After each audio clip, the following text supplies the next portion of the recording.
So, good morning. I am Bibera F, and I will be assessing the neurological and musculoskeletal system. First is to identify the patient. Ma'am, may I know your name, ma'am, and your birthday?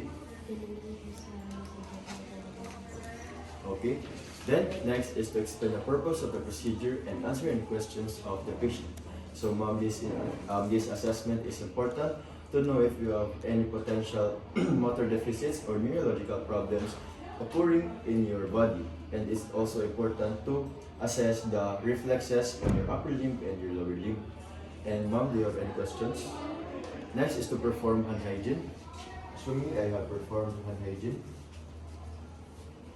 Next is to assist the patient to undress if needed and provide patient gown.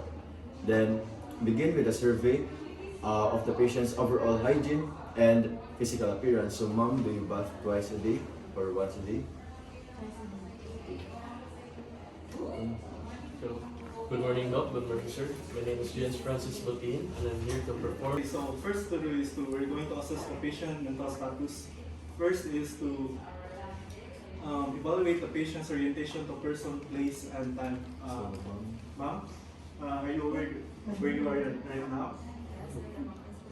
Okay, and then time. What is your mother's name? So our patient, Where are we right now, ma'am? normal awareness meaning the patient is. And what do you think the time right now? I'm going to assess your memory. So, do you remember what you have eaten for your breakfast yesterday? Next And is do you to remember your first grade teacher? next is to evaluate the level of consciousness. There are 5 consciousness: the alert, the lethargy, the obtundation, the stupor, then the coma. As I observe the patient is wide awake and is very aware of her surroundings. Also, the patient is very conscious, which means the patient is alert. There is no hint of reduction of alertness. So, the patient is I'm going to alert. let the patient explain the a proverb. So, sir, I'm going to explain the time is gone. So then we're going to assess the memory of our patient in the immediate recall on past So, memories. ma'am, what did you eat So, for sir, do you breakfast today? remember what you have Then, eaten what is the breakfast name of your yesterday? mother? Do you remember your When, first grade where teacher? did you study in high school? Of course. What's the name? How will you know if the memory What is is the name correct? of your first grade teacher? Do you have a dog? Next is we're going to evaluate the abstract reasoning by asking the patient to explain the proverb hard work pays off. So, ma'am, what do you think about the phrase "practice makes perfect"? Time is gone.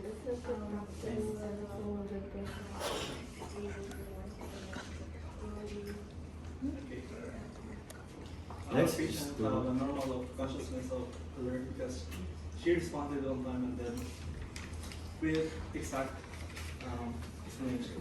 Next is to evaluate the patient's ability to understand written or spoken or written words by letting them follow your commands. So, ma'am, can you blink twice? Then this, and then follow this. touch my nose. I'll touch your nose. Then this one. And then touch your ears. So the patient followed my commands, written and spoken. So it's normal. She followed without. Okay, next is test Test for for cranial cranial. nerve functions. So then next is we're going to test for cranial nerve function. Sir, can you close both of your eyes? And we will occlude the patient's one nostril. Cover one of your nostrils. And let the patient identify the smell of a substance. Sir, can you identify this? Then What's the smell? other And also nostrils. on the other side of the nostril. So can you Okay, this is a vanilla perfume, meaning your patient have a normal. assessing. So the meaning of This patient means doesn't that have to So be the patient Our patient identifies the smells correctly, both the alcohol and the mint. Well, one of the nostrils are The occluded. meaning of a patient doesn't have any kind of emotion. What Next. cranial nerve? Cranial nerve number Cranial 1, nerve. the olfactory. Sige, next. Next is to Ay, ko din.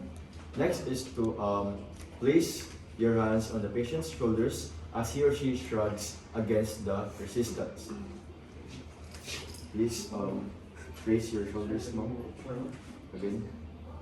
This is to check for the accessory nerve of the Then patient. place your hands on the patient's left cheek, then the right cheek, and have the patient push against it. Yes, I want you to use this for opposing force. This is to test the nerve and muscle integrity of the patient's face and shoulders, and assessing the cranial nerve number 11, which is the accessory nerve. Next, we're going to evaluate the neck movement by Okay, last one siya. Doon ako itong nagkuhan. Di ba lang ito Hindi, ikaw man yung sunod eh. patient's neck mobility by instructing the patient to her chin to touch Pwede na the kadi chest. usutin eh. Suti naman siya. Imura siyang ipa. Sige, mama. Next, I want your chin to touch your chest. And then to your shoulder. And with moving your shoulder. And to the other side from your Tip ear. of your head. Thank you. Sige, next is number 3. Ask the patient. Then next is to ask the patient to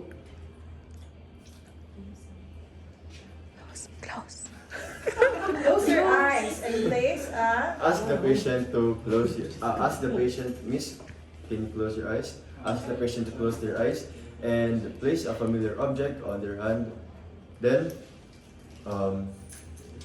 ask the patient to identify the object. Miss, what is the object that you're holding? What is the object that you're holding? So our patient does understand or Then, comprehend what on the other she is hand? holding, meaning the patient doesn't have any underlying issue with her. So the patient identified the objects I gave correctly. Sige, The patient doesn't have, if the patient doesn't have. This is to assess the presence of stereognosis of the patient, which is the ability to identify an object by touching them based on their shape and texture. Make sure it is familiar to the patient so that the assessment of stereognosis is accurate. Number 4. Ask the patient to close her eyes. So next is we're going to ask our patient to close both of his eyes and using your fingers and write a digit number and let the patient identify it, and also repeat to the other side of the hand. Miss, I want you to identify the Sure, and what are identify what I have written in your palm. Okay. And also move that. So the patient identified the numbers correctly.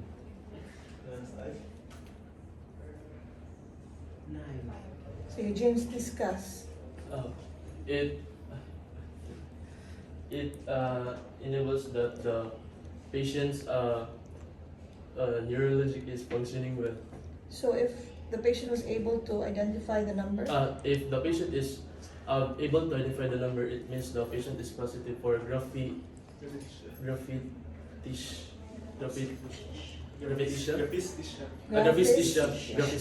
the patient isn't able to identify, the patient is positive for aggravistisha. Next, we're going to check for the deep tendon reflex by placing our arm on the patient's wrist. And then using the flat surface of the reflex hammer, we're going to tap the wrist. Okay. Our patient have a normal reflex from 2 on positive 2. Next is to place your fingers over the antecubital area, then tap with the reflex hammer and repeat on the other side.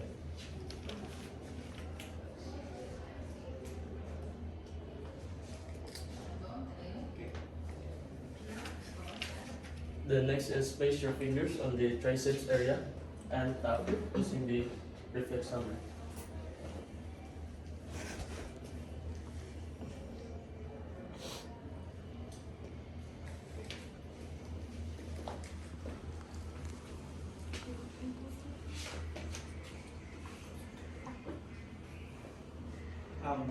Next, we're going to check for the reflex for the knee by tapping the under the patella using the pointy side of the reflex hammer.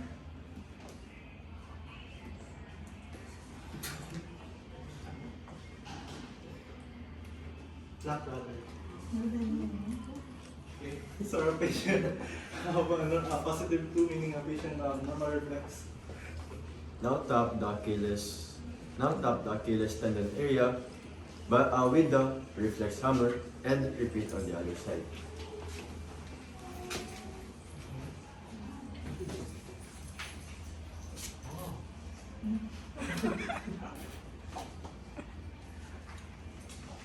It is the deep tendon reflex on the Achilles tendon area is graded as 2+, which is normal, and does not have any abnormal findings. Stroke the soul. So the next is we're going to stroke the sole of our patient's feet using the handle of the reflex hammer and repeat on the other feet.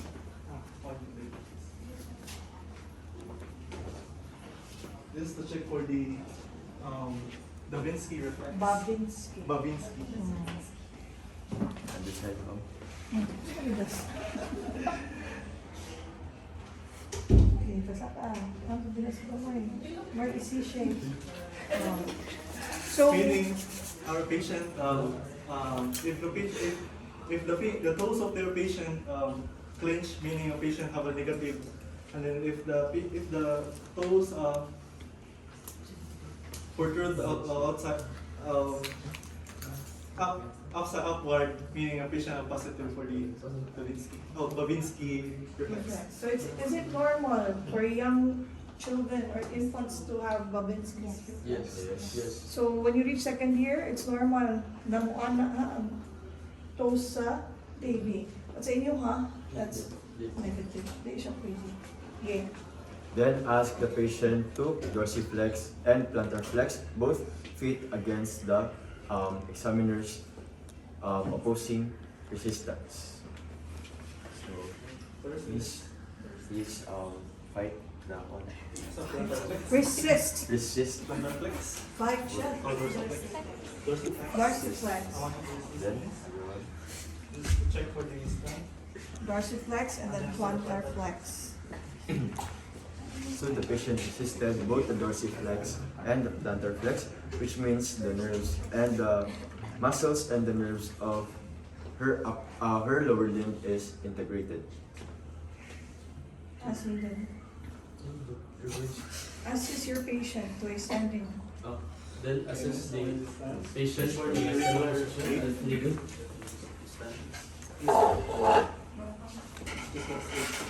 Then as he First is walks with the under observe the Make patient sure to on check for the the swaying ability of the patient to make sure the patient is then not on your heels. under the alcohol. Under the Both. The influence. influence of alcohol. My friend Gwen.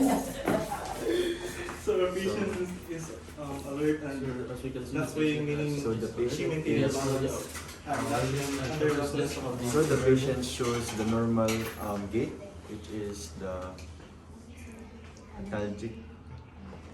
So speaking of gait, what are the examples of gait? There You is have your Parkinson, Parkinson, yeah. yes. Isa pa. Hemiplegic and diplegic and hemiplegic, then the myopathic and neuropathic, then the sensory, then the Trendelenburg. Naman din mga scissor gait, di ba? Scissor. That's how your patient walks. So, pag-start pa lang, when you say you assess your patient, begin with the patient's overall hygiene and physical appearance. As soon as your patient arrives, you look at the patient. Is the patient well groomed? You don't need to ask the patient, did you take a bath? Just looking at the patient going inside, even in some assessment, they already check the kind of walking gait. Di ba? Pag sunod pa lang sa patient, you will see how the patient walks. So in some assessment, they start with the walking and the gait, kaya nga naman, so that the patient will no longer stand up and then walk. Where in fact, when the patient arrived, you already saw the patient walking towards you. So that way, you will be able to assess already. Next is perform over. Is it over ito? Next is we're going to perform the robot test. Make sure assist the patient to stand up and make sure to assess the patient just in case if she falls down. Let's close your eyes for 20 seconds.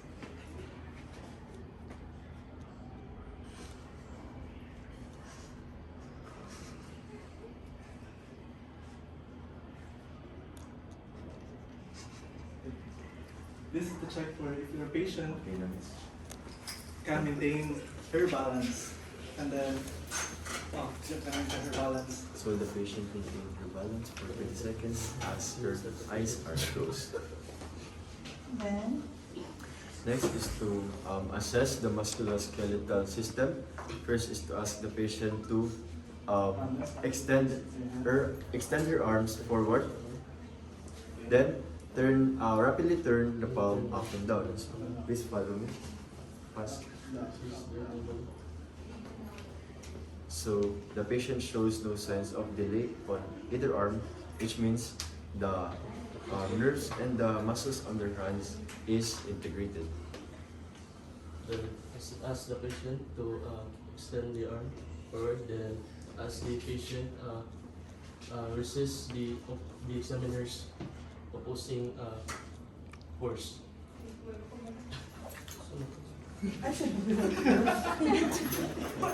parang sakto lang ba na you will feel if your patient has So strength. the patient resisted the So our patient assistant before Force your of the patient examiner's. present of his strength and So the that's now see that the patient has a strength.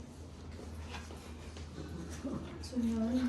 Next we're going to inspect the elbow for any swelling or any abnormal deviation from normal or abnormalities.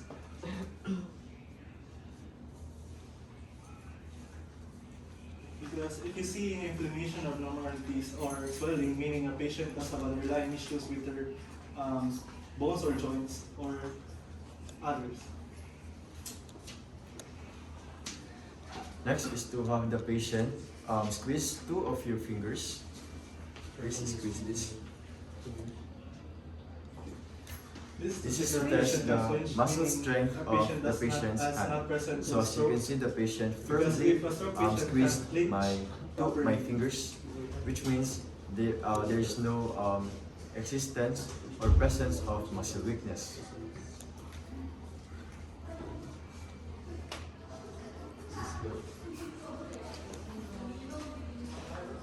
Have the patient perform the straight leg.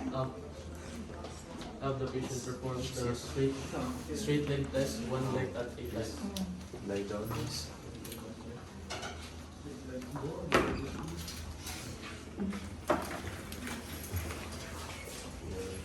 Tell me over there. Tell me if you are feeling pain.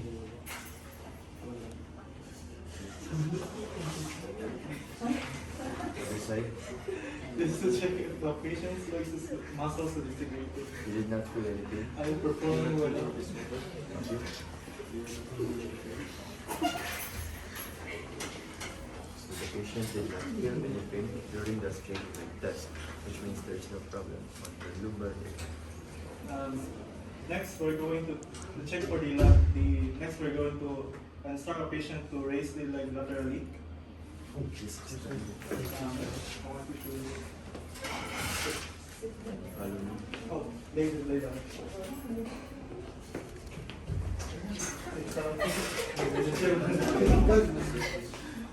Laterally.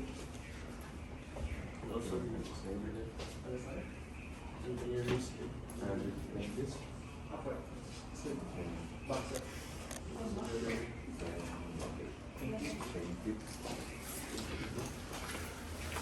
Many patients have a normal mobility on their hips. Actually, if the patient has Perfectly the fine. mobility, you can really Now, ask the patient to raise their thighs in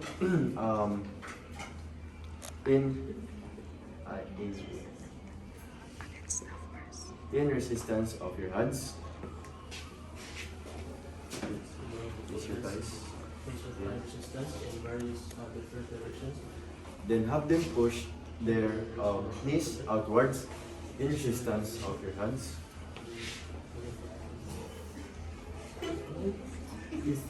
Then have them pull backwards with resistance of your hands.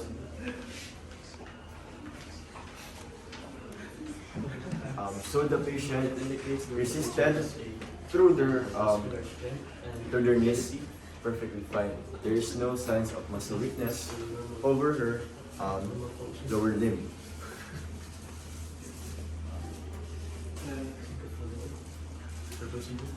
The next is we're going to perform the after procedure. We're going to position the patient. Position the patient comfortably.